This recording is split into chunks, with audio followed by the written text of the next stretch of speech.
So pakita ko sa inyo ng malapitan itong ating ang gagawin natin is babaliin lang natin yan sa dalawang part, no? Hatiin lang natin pa ganyan. Oh, yan.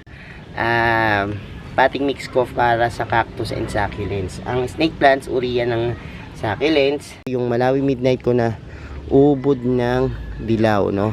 So hindi ko pa nalilinis. Hello everyone, this is Hermes Sunapini, Dino Park and Eco Garden, and welcome back sa ating channel. And for today's video, ano ba pag-usapan natin? Nandito na naman tayo dun sa ating collection ng snake plants o Sansevierias.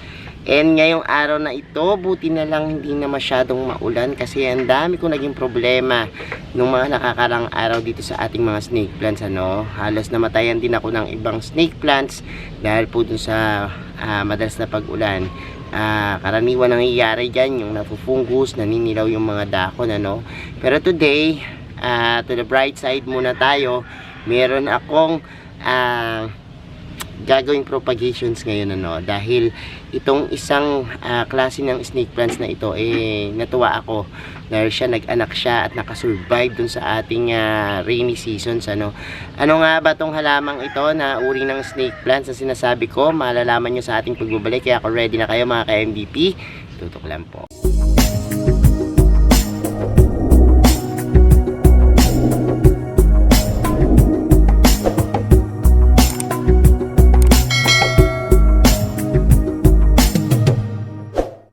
And we're back mga ka-MVP, at ngayon nga pong araw na ito ay sisimulan ko na naman uli ang titingin at pag-check nitong ating mga snake plants dito sa ating collection area. At napansin ko meron ako ditong isa na yan, nanganak na. Yun ang tawag natin dyan, pag nanganganak yung ating mga Sansevieria. O, kita nyo ba? So, familiar ba kayo sa snake plants na yan? Yung mahaba siya na parang mga millionaire snake plants or parang mga mansoniana pero mas malalapad at mas mahaba yung dahon. Ito po yung tinatawag na Midnight Malawi or Malawi Midnight, no? Yan yung pangalan niya. Itong akin na to, meron siyang variegations, marginated o yung nandoon po sa gilid yung kanyang variegations, ano. And ayan na po siya. After ng isang dahon lang before nakatanim, ngayon may tumubo na sa kanyang tatlong another leaves, at atin na po yung ipopropagate sa pamamagitan po ng division of roots. So tara, samahan nyo ako at tingnan nyo kung ano yung halaman na to. Pakita ko sa inyo siguro ng malapitan. So pakita ko sa inyo ng malapitan itong ating Malawi Midnight, no? Actually green lang po yung Malawi Midnight na may pagkaitim ang kulay niya, pero this one kasi yung nabili ko is variegated pero sa kanyang mga margin. So ang tawag dyan is marginated variegations. So this one nagkaroon na siya ng isang anak. Ito yung una niyang anak. I don't know kung ito o ito, pero hindi itong nasa gitna, ano. Itong nasa gitna niya, ang pinagtataka ko is hindi masyadong kita yung kanyang pagiging variegated, no, medyo mapusyaw. Pero itong kasing dalawa, nakabuo siya ng parang doon sa nanay niya na variegations. So ayan, atin ang ibubukod at para sa isang paso na siya kasi masyado na itong siksikan, no. Tatlo kagad yun na develop, tapos meron pang pasuloy. Kailangan kasi mahiwalay siya dun sa mother plants para may sarili siyang yan, pagkuha ng nutrients, no. Tsaka mas maganda kung nakabukod na siya para mag-anak pa tong isa uli. So ayan na po, gagawin natin ngayon is magdi-divide tayo ng roots. Madali lang naman yan, mabilisan lang. Tapos ayan, subukan natin tanggalin. So iriripat na natin. Yan, standby lang muna kayo. So ayan, tatanggalin ko na siya sa kanyang pot. Tanggalin na natin itong mga lava rock yung pinangpapaibabaw ko dyan. Tapos ito, yan yung ating alug-alugin lang natin yan. Medyo basa pa rin ng lupa. Sabay na rin natin pagtanggal ng mga damo. Hindi lang yan. Ganyan lang naman siya. Tingnan nyo, grabe na yung mga roots nito. At makikita natin mamaya. Yan, look. Grabe. Yan. Tapos ang gagawin natin is babaliin lang natin yan sa dalawang part, no? Hatiin lang natin pa ganyan. O, yan. Okay na yan. So, ito yung ating mother plant. Ito na yung ating mga so, ito, i-check natin, diba, kung halimbawang pwede pang itanggalin. Pero, hindi na siya matatanggal dahil naka-isang puno lang siya, oh. Tingnan nyo, isang puno lang siya. Tapos, yan, meron pa siyang isang roots dito. Pero, pwede pa yan tanggalin sa isang roots. Pero, hintayin na lang natin na may tubo-ubo na panibagong anak, tsaka natin hiwalayin. Pero yan, pwede nyo pang pagdalawahin yung roots. Pero ayan, this one is ang laki nung kanyang anak, ano. Samantalang itong mother plant, yan, isa lang siya. So ito, ibabalik na natin dito. Tapos kukuha tayo muna ng pot na pagtataniman. So yan, balik muna natin. So, kahit na wala na kayong gamit, napakadali lang nitong ating pagtatanim na yan. So, ito kasi, once na tinanim nyo uli siya, possible po yan na mabilis lang mag-anak. Dahil lalabas yung sustansyang nakukuha niya before, wala na siyang hahatian. So, ayan, tingnan nyo, kulang pa siya ng lupa. Ano? Pinulang tayo ng lupa, dadagdagan natin, sabay kuha na ng paso na pagtataniman natin.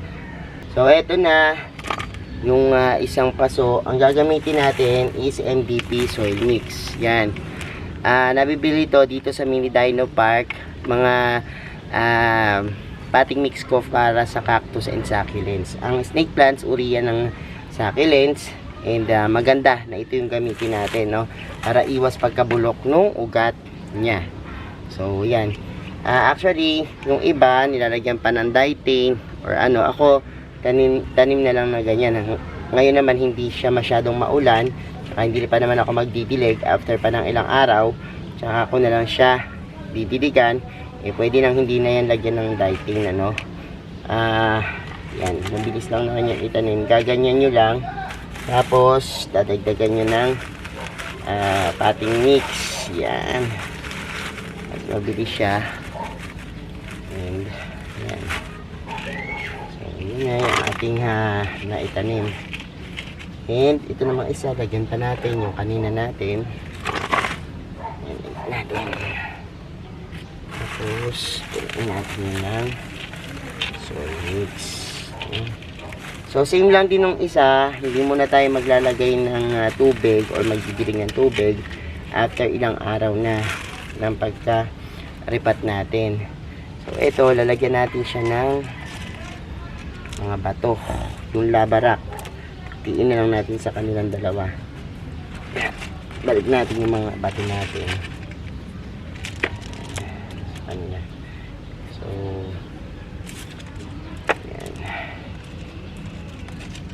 Dito rin. Alam nyo, napakaganda nitong mga Manawi Midnight kasi yung dahon niya mas mahaba kaysa dun sa mga Mansoniana. Pero sila parang kalahi rin yan ng Mansoniana, no? So napakaganda niyan. This one is yung ating Malawi Midnight. And ngayon pakita ko sa inyo yung ating natanim, no? Mas malapitan. Pakita ko pa yung iba naming Malawi Midnight dito na iba naman yung variations. Ito na yung ating naripat. And ayan yan. Yung light condition niya, gusto niya ng shaded bright lang, ano.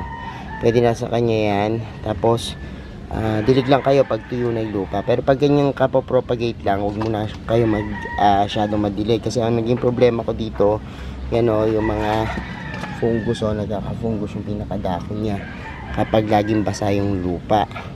Anyways, pakita ko sa inyo yung iba ko pa ditong kawangis niyang Malawi Midnight. Ito yung Malawi Midnight ko na ubod ng dilaw, no?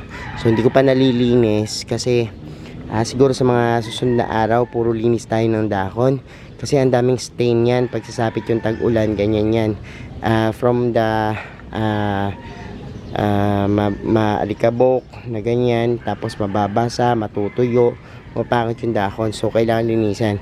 And gusto ko ring iripat itong aking Malawi Midnight dito na full variegated. Kasi, gusto ko na ma-check yung roots niya kung bakit hindi pa siya nag-aanak until now. So, yung aking Golden Millionaire snake plants, sorry to say, pero na maalam na fungus siya nung nakaraan.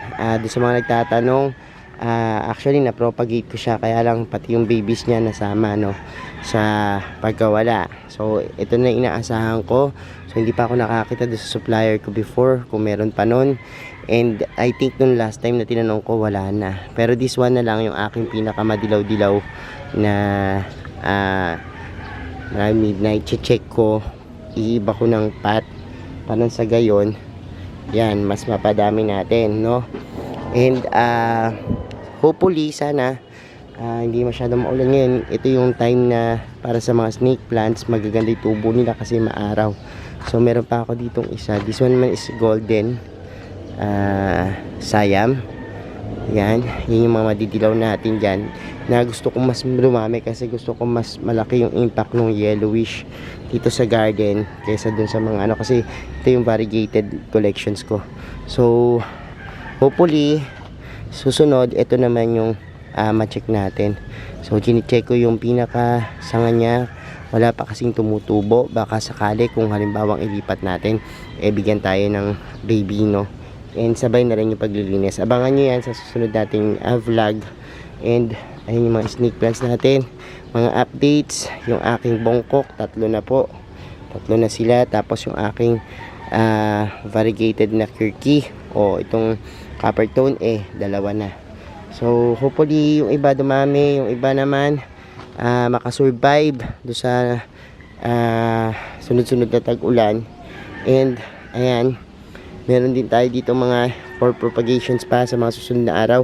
Kunin ko yan kasi puro ito gagawin na nating puro millionaire snake plants, tapos mag-out na rin tayo ng mga pwedeng i-out, kasi sobrang dami na ng ating mga millionaire snake plants. Baka merong gustong bumili, ayan, mabigyan natin at bentahan. So tinitingnan ko pa yung iba natin dito mga patubo. So for the meantime, yan muna yung ating updates dito sa ating propagations. And ayun po yung na-propagate natin, yung ating Malawi Midnight Marginated. So ayan mga ka-MVP, napanood nyo na yung ating vlog about dito sa ating mga snake plants. And I hope meron kayo natutunan at nakita nyo yung ating magandang halaman dyan na napaparami na natin. So thank you so much sa inyong panonood. Sa mga hindi pa po nagsasubscribe sa ating YouTube channel, kung bet na bet nyo po yung ganitong usapan, plants and gardening, mag-subscribe na po kayo. Huwag nyo pong kalimutang i-hit yung notification bell para laging updated sa aming latest uploads. Pati po sa iba't iba nating social media accounts, sa ating TikTok, Instagram, Facebook pages, search lang po Hermes Sunao or Mini Dino Park Kinect Garden. Makikita nyo na yan. Salamat ng maraming mga ka-MDP. And this is Sir Misunaho, nagsasabi sa inyo ng happy planting. Bye!